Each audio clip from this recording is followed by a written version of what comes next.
बच्चों देखते रहिए हमारे साथ कार्टून टीवी। शिवजी बने कांवड़िया। शिवा एक नास्तिक व्यक्ति था।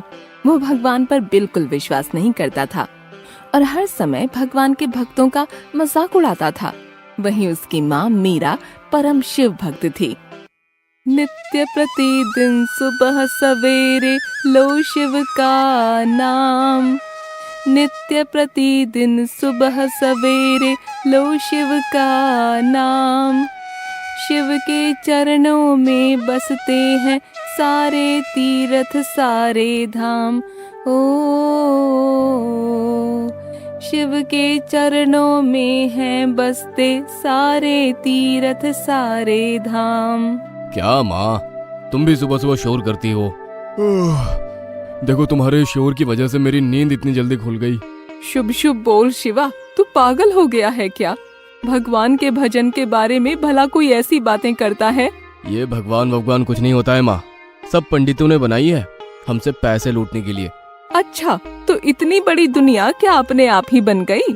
अरे भगवान ने नहीं बनाई तो? हाँ माँ, तुमने सही कहा, ये दुनिया अपने आप ही बनी है। पता है, साइंटिस्ट कहते हैं कि अरबों साल पहले ब्रह्मांड में एक बहुत बड़ा विस्फोट हुआ था, जिसे हम बिग बैंग थ्योरी कहते हैं। उसके बाद से ही ब्रह्मांड फैलना और बनना चालू हो गया।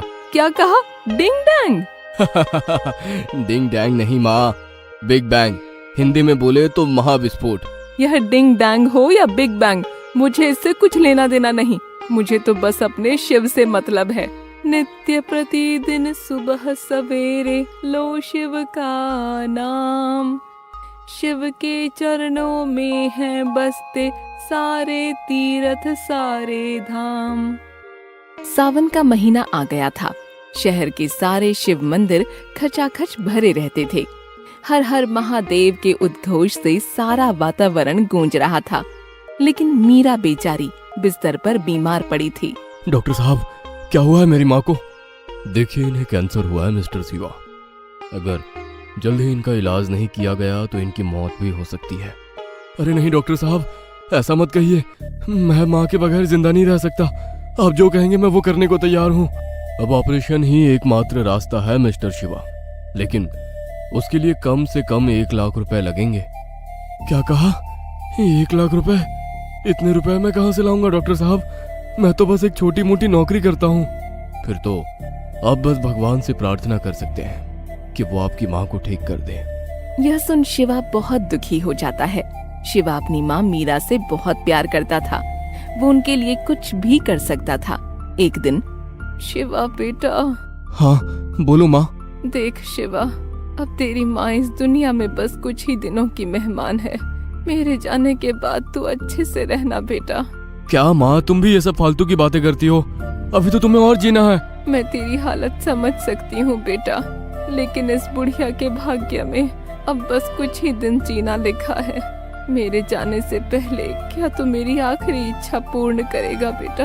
हाँ, बोलो क्या है माँ तुम्हारी आखिरी इच्छा?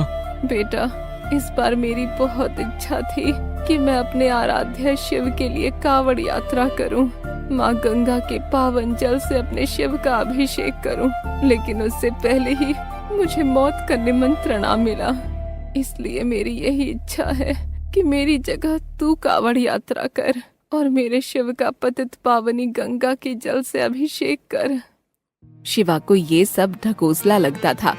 पथरीली जमीन पर नंगे पांव पैदल चलना, कंधों पर गंगा जल लाना और तो और 2 महीनों के लिए अपनी नौकरी से छुट्टी लेना। लेकिन वो अपनी माँ मीरा को निराश नहीं करना चाह रहा था, इसलिए वो कांवड़ यात्रा करने के लिए तैयार हो गया। हर हर बम बम, हर हर बम बम, बोल बम, बोल बम, बोल बम। तभी एक कांवड़ियों का समूह शिवा के पास आता है। और भ्राताश्री, कहाँ अकेले अकेले जा रहे हैं? आइए साथ में चलते हैं। हाँ, बिल्कुल दोस्त, चलो साथ में चलते हैं। धीरे धीरे कांवड़ियों का समूह आगे बढ़ने लगता है। तभी कांवड़ियों का एक अन्य समूह डीजे बजाता हुआ आता है। डीजे की आवाज सुन सभी कांवड़िये उत्साह से भर जाते हैं और नाचने लगते हैं।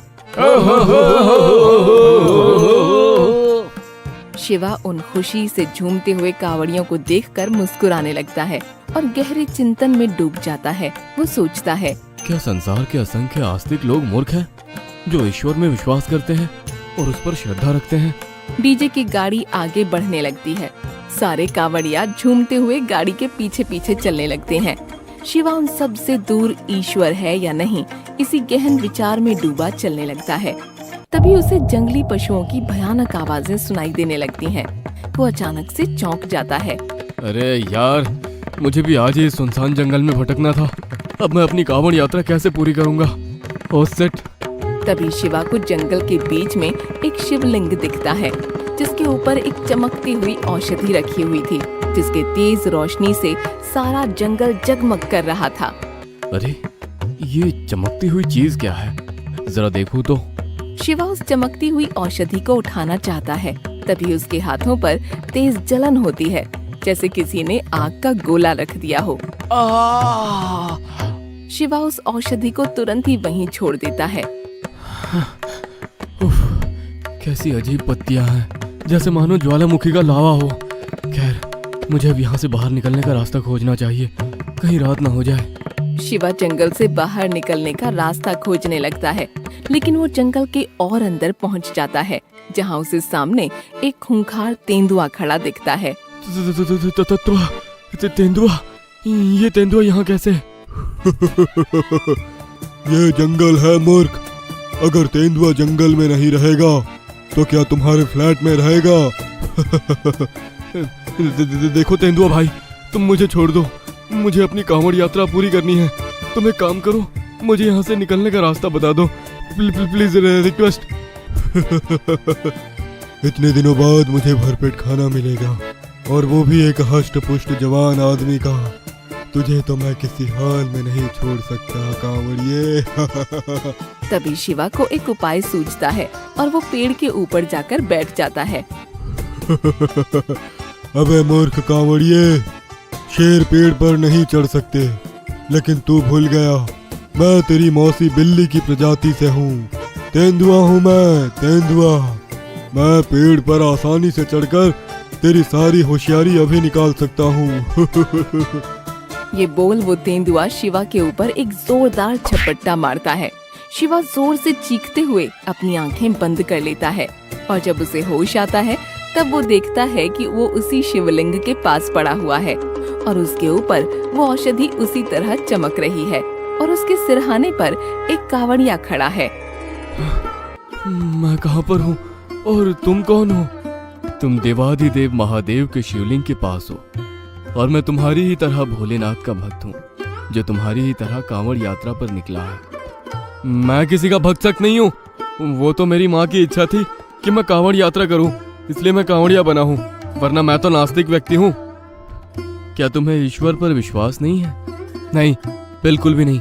अगर ईश्वर होता है तो मुझे दिखता क्यों नहीं है? क्या तुम्हें सुख अथवा दुख दिखता है? गर्मी या सर्दी दिखती है, या फिर वो भी नहीं होता? लेकिन मैं सुख दुख, गर्मी और सर्दी को महसूस कर सकता हूँ। इससे सिद्ध होता है कि इनका अस्तित्व है, लेकिन मैं ईश्वर को महसूस नहीं कर सकता। योगी जन ईश्वर का साक्षात्कार समाधि अवस्था में अपने हृदय में ही करते हैं, और यह समाधि योग के 8 अंगों यम, नियम, आसन, प्राणायाम, प्रत्याहार, धारणा, ध्यान और समाधि को तत्पूर्वक सिद्ध करने से ही प्राप्त होती है। उन्हें सिद्ध कर कर तुम भी ईश्वर को जान सकते हो। क्या तुमने कभी इसके लिए प्रयास किया है? नहीं, मैंने कभी इसके लिए कोशिश तो नहीं की है, लेकिन विज्ञान कहता है ईश्वर नहीं है। कुछ नहीं से कुछ भी नहीं बन सकता शिवा। कारण के बिना कार्य अस्तित्व में नहीं आ सकता। घड़ा बनाने के लिए कुम्हार की ही जरूरत होती है।